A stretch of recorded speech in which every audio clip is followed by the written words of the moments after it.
안녕하세요. 반갑습니다.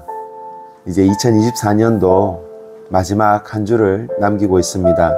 늘 주님과 동행하며 말씀 속에서 우리가 매주 하나님의 말씀 교리를 공부하는 데 있어서 열심히 달려온 모든 선생님들 축복하고 사랑합니다. 우리가 말씀을 많이 아는 것에 그치지 아니하고 하나님의 말씀에 순종하며 함께 그 말씀을 지켜나가는 저와 여러분들이 되시기를 주의 이름으로 간절히 원합니다. 사실 여러 가지 교회 행사와 여러 가지 부분들에 의해서 마지막 3과를 함께 같이 이렇게 볼 텐데요. 내용이 너무 방대합니다. 하지만 제가 최대한 줄여서 여러 가지 내용들을 조금 이렇게 나눌 테니까 여러분 보시고 또 들으시고 또 알 부분들은 또 아시고 아이들과 함께 나누실 부분들은 함께 나누었으면 좋겠습니다. 바로 재림에 관한, 천국에 관한 마지막 때를 살아가고 있는 우리 그리스도인들이 지키고 알아야 할 부분들이 바로 마지막 하나님 나라를 향한 소망에 나타나 있는 부분인데, 우리가 왜 천국을 배워야 하냐면 이 천국에 대한 왜곡된 그 진리가 세상 가운데 많이 있기 때문에 그렇습니다. 분명히 천국은 있습니다. 잠시 뒤에 말씀드리겠지만 하나님께서 허락하신 천국은 분명히 있습니다. 그런데 잘못된 가까이 있는 그 이단 교회는 이렇게 이야기하죠. 이 땅에서의 삶이 하나님께서 우리에게 허락하신 천국이다. 그리고 부활도 우리가 죽으면 이 땅에서의 부활을 이야기하고 있는 부분들이 있죠. 아니죠. 지금부터 하나하나씩 짚어가면서 함께 알기를 원합니다. 천국에 대한 우리가 간과하거나 좀 얕게 생각하는 부분들이 있는데, 어떤 부분이냐면 믿는 사람에게 믿지 않는 사람들에게 믿는 사람들이 그냥 전도하는 그 초보적인 그런 진리, 예수님을 처음 믿을 때 이야기하는 그 정도로만 생각하는 경우가 있고요. 또한 어떤 경우가 있냐면 이 세상보다 그냥 조금 더 나은 그런 곳으로 생각하는 것으로 오해를 하고 있는데, 사실상 바울이 이야기하는 것은 그렇지 않죠. 바울은 뭐라고 합니까? 형제들아, 나는 아직 내가 잡은 줄로 여기지 아니하고 오직 한 일 뒤에 있는 것은 잊어버리고 앞에 있는 것을 잡으려고 표대를 향하여 그리스도 예수 안에서 하나님이 위에서 부르신 부르심의 상을 위하여 달려가노라 라고 빌립보서 3장 20절에 말씀하고 있습니다. 위에 있는 것을 붙잡으려, 이 땅에 있는 것은 다 잊어버린다라고 말씀하고 있는 거죠.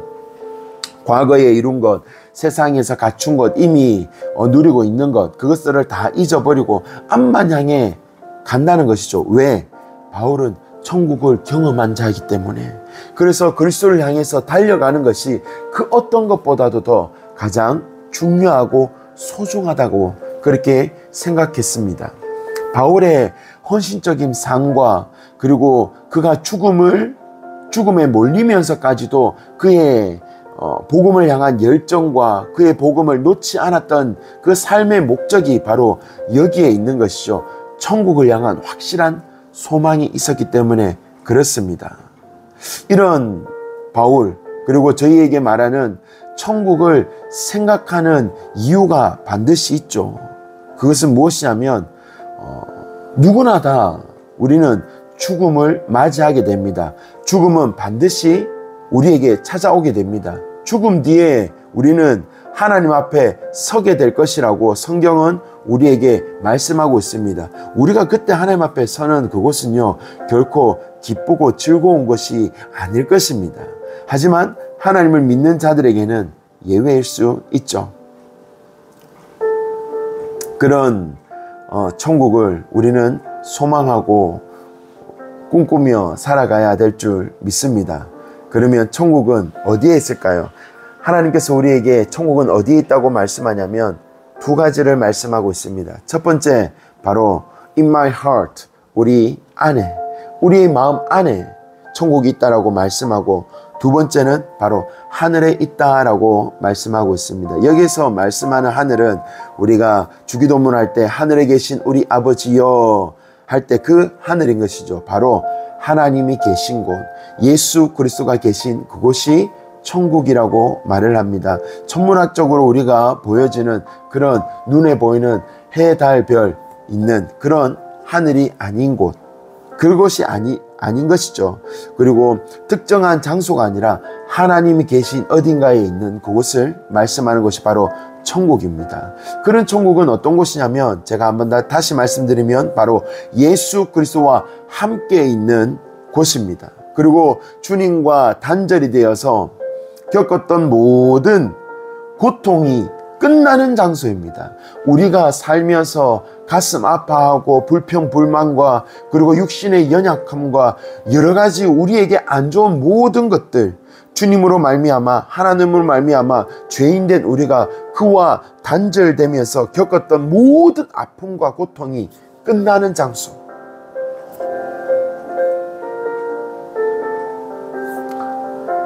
천국이죠. 갑자기 그렇게 생각하니까 가슴에 울컥거림이 있는 것 같습니다. 그 천국은 주님께 안겨서 영원한 기쁨과 영원한 동행하심과 영원한 안식 속에서 하나님과 함께 그 주님의 그 은혜를 맛보아하는 곳, 그렇게 살게 될 그것이 바로 천국이라는 거죠. 바울은 그렇게 이야기를 합니다. 주님을 아는데 그분을 볼 수 없음에, 그분과 함께 할 수 없음에 가장 이 땅에서의 아파함을 우리에게 보여주고 있죠. 그의 삶을 통해서. 그러면서 천국을 소망하면서, 내가 바울 서신에도 그렇게 말하고 있잖아요. 내가 지금 마음은 하나님께로 가고 싶지만 오히려 나를 믿고 기다리는 사람들에게 이것이 아픔이 될까봐 그냥 참고 이렇게 편지를 쓴다고. 바울은 영원한 소망은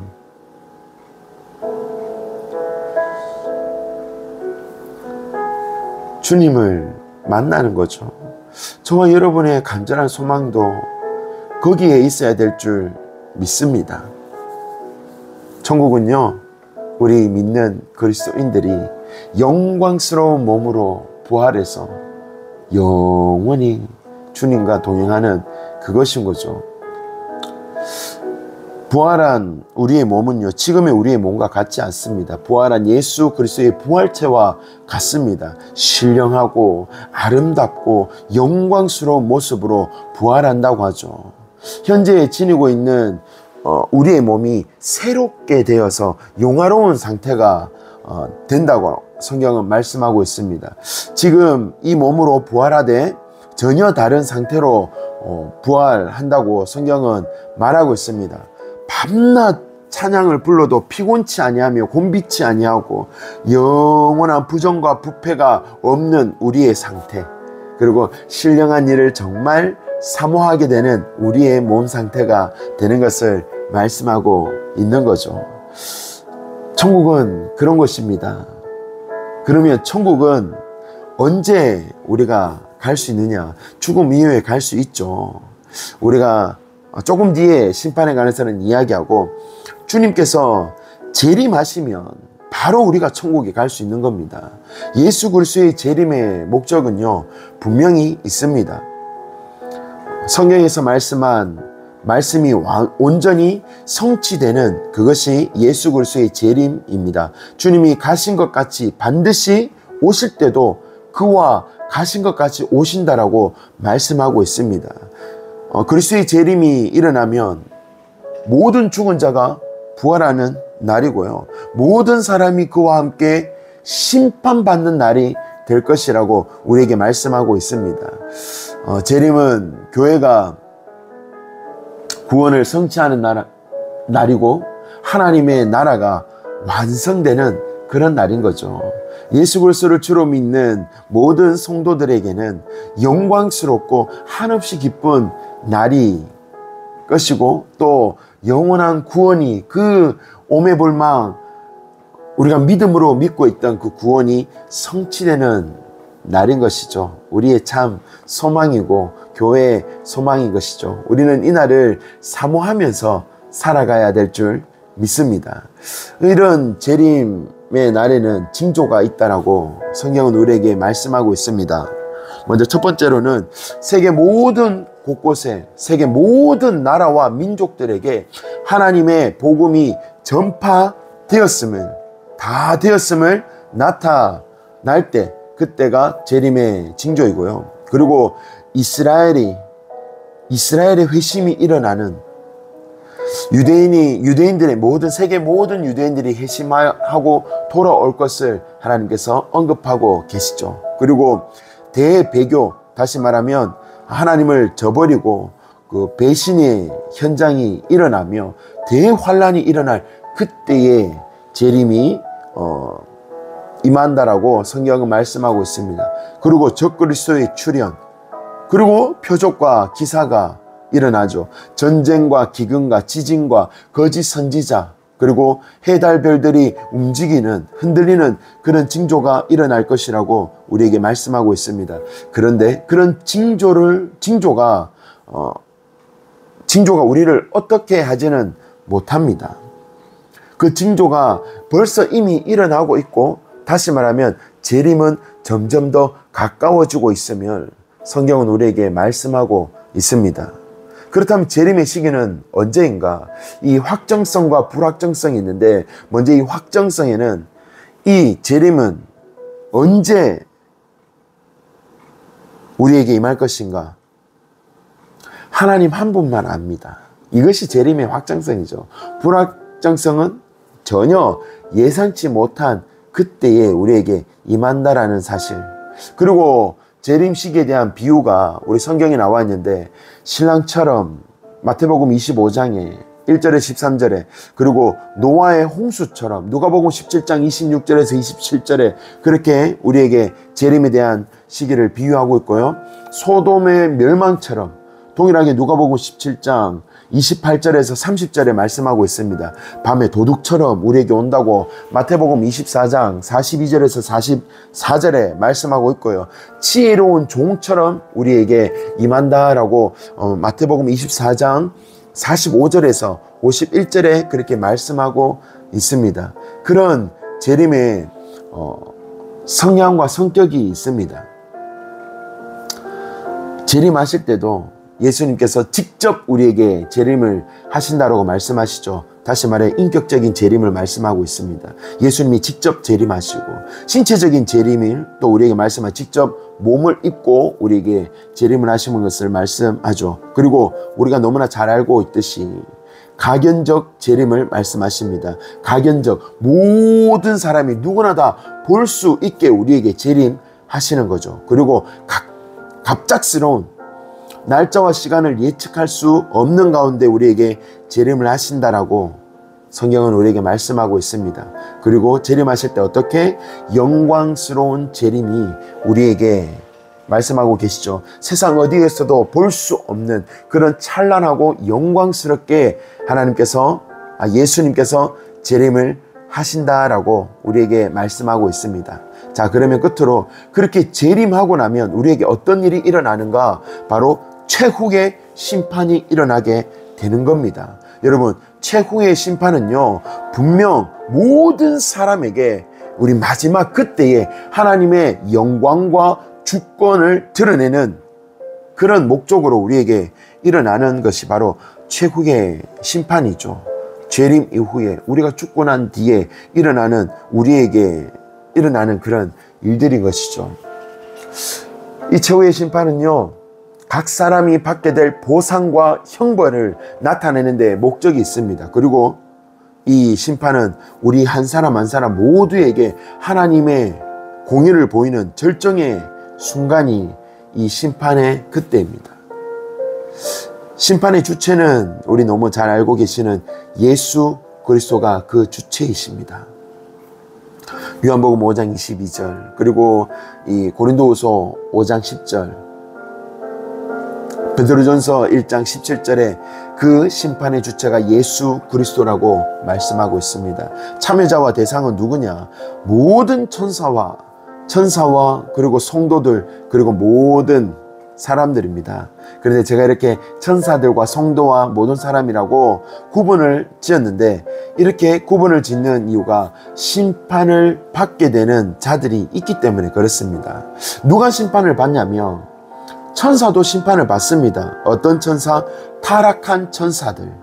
하나님을 떠나고 하나님을 멀리하고 하나님의 영광을 차지하고 우리 사람들을 힘들게 어렵게 하고 그 마음에서 악한 마음을 주어서 하나님과 멀리 떨어지게 만드는 그 악한 타락한 천사들, 마귀 사탄들은 심판을 받는다라고 성경은 우리에게 말씀하고 있습니다. 또 누가 심판을 받느냐? 믿지 않는 자들입니다. 예수 그리스도를 믿지 않는 자들은 심판을 받습니다. 그러면 어떤 내용으로 심판을 받게 됩니까? 모든 사람들의 행위입니다. 행위. 마태복음 25장 35절에서 40절 그렇게 말씀하고 있습니다. 하나님께서는 우리의 행위에 따라서 심판을 하신다고. 그리고 마태복음 12장 36절 뿐만 아니라 우리가 내뱉는 그 말을 통해서도 하나님께서 심판하신다고 하죠. 그것뿐만이 아닙니다. 고린도전서 4장 5절 우리가 생각하는 모든 생각들 하나님께서 심판하신다고 말씀하고 있습니다. 그 후의 결과가 어떻게 됩니까? 의인들은, 다시 말해 믿음으로 말미암아 하나님께 의의 옷을 입은 의인들은, 믿는 자들은 영원한 하나님 나라에서 하나님과 동행하게 될 것입니다. 하나님께서 택하신 자들인 거죠.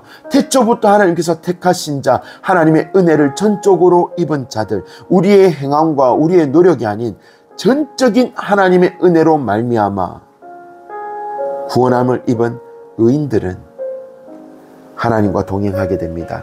하지만 죄인들, 하나님을 믿지 아니하는 자들, 하나님을 인정하지 아니하는 자들, 자기의 뜻과 자기 마음대로 살아가는 자들, 이 자들은 어떻게 되느냐? 사단과 함께 영원한 지옥에서, 영육간의 영원한 고통 속에서 영원히 살게 될 것을 성경은 우리에게 말씀하고 있습니다. 저와 여러분, 그리고 우리 선생님들, 다음 세대들, 우리는 마지막 때를 살아가고 있음을 인식해야 됩니다. 그 인지함과 인식함 속에서 오늘의 삶이 우리에게 마지막인 것처럼 그렇게 하나님 앞에 살아가는 저와 여러분들이 되기를 간절히 원합니다. 이런 종말론적인 신앙이 없으면 안일한 삶을 살아가고 그 안일한 삶 속에서 이 땅에서의 평안함과 유익함을 쫓아 살아가게끔 하는 사단의 유혹에서, 죄의 유혹에서 벗어날 수 없는 우리의 정신 상태와 마음의 상태가 됩니다. 늘 말씀을 붙들고 올 한 해 1년 동안 교리를 붙잡고 살아간 저와 여러분, 힘들고 어렵지만 그 교리를 붙잡고 말씀을 통해서 살아계신 하나님과 동행하며 이 땅에서의 삶이 마지막이 아니고 다시 오실 주님, 그 주님을 기다리고 천국을 소망하면서 주님 앞에 우리 기쁨으로, 힘들고 어렵지만 감사함으로 살아내시는 저와 여러분이 되시기를 주님의 이름으로 축원합니다. 우리 그렇게 우리 올 한 해 교리를 마무리하고 내년에 하나님의 성품, 하나님의 공유적인 성품과 그리고 비공유적인 그 성품 우리가 함께 나누면서 하나님을 더욱더 알아가고 그분을 말씀 안에서 닮아가는 저와 여러분 되기를 소망합니다. 오늘 주일을 잘 준비하시고 2024년 마지막 주 내일을 뵙도록 하겠습니다. 안녕.